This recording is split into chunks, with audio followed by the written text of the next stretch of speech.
Hello class 10 children. Now continuing with the same topic, that is database management system. Now in this we have started the session that was manipulating data. We had already created a database, and inside that database we had created the table student. Now yesterday I told you about the update and delete commands. Now today we'll be discussing the alter command. Now this table student has the fields as roll number, class, date of birth, marks, and the rows are as shown in the table. Now alter command, the function of this alter command is to add a new column to the table. Now why are we adding a new column?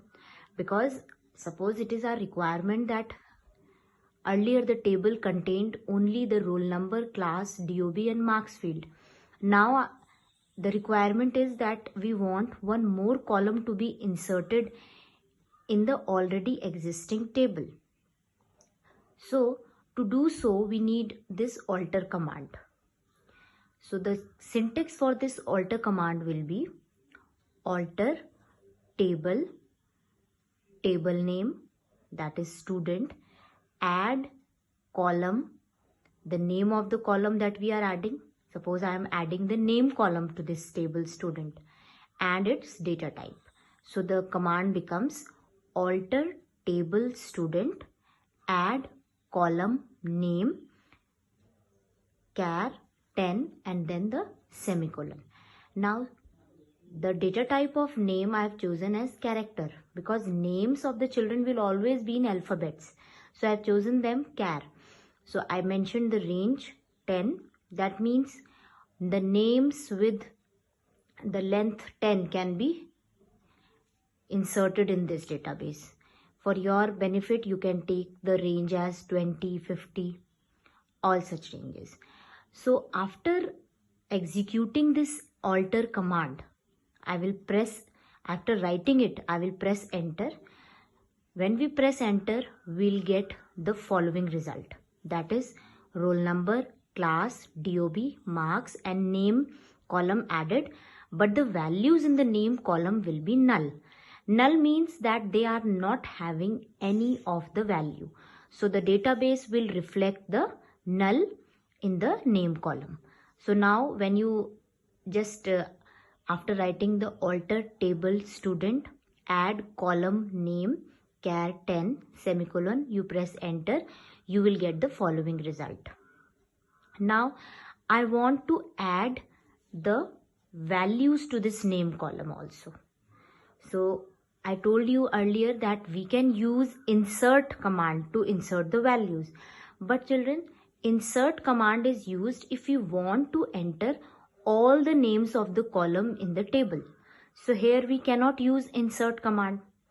So the next command that we'll be using to insert the values in this newly added column is the update command.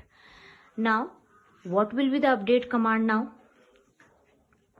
So I will write update student, set name is equals to X. So I take a random name X, where roll number is equals to 1.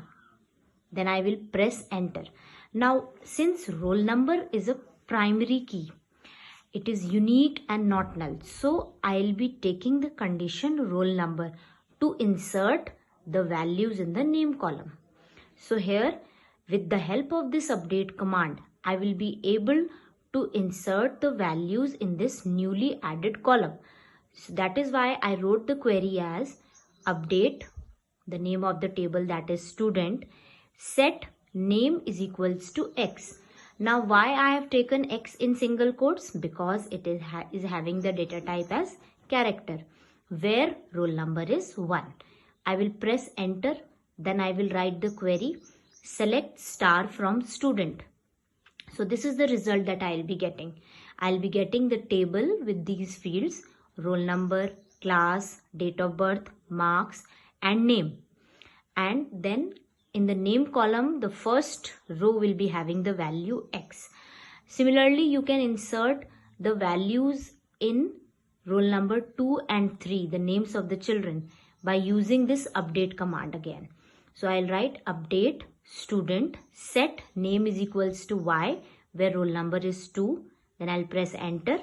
I will find that in the name, in the second row, the value of the name has been inserted as y.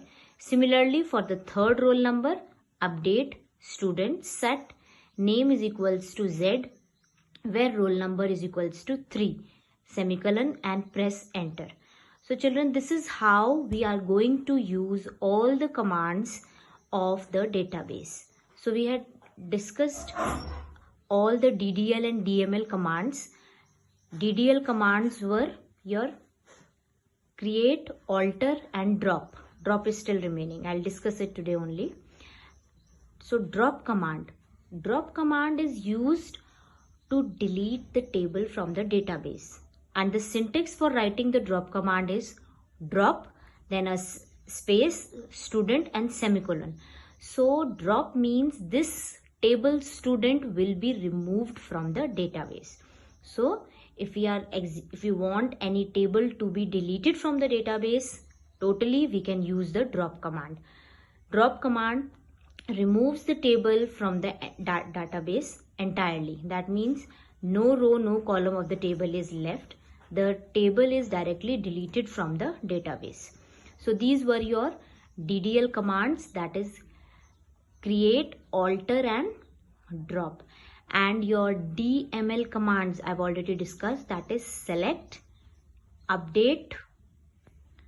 Then after select, update, you have your one more command, that is your insert. So all these are your DML commands. So this is all that you have in your database MySQL in your course, these commands. You have to practice these commands. I'll be sending you the screenshots of how to download the MySQL and execute the commands. Plus, you have to make notes from the video itself. If any problem, message on my number. That is all for today. Thank you and have a nice day.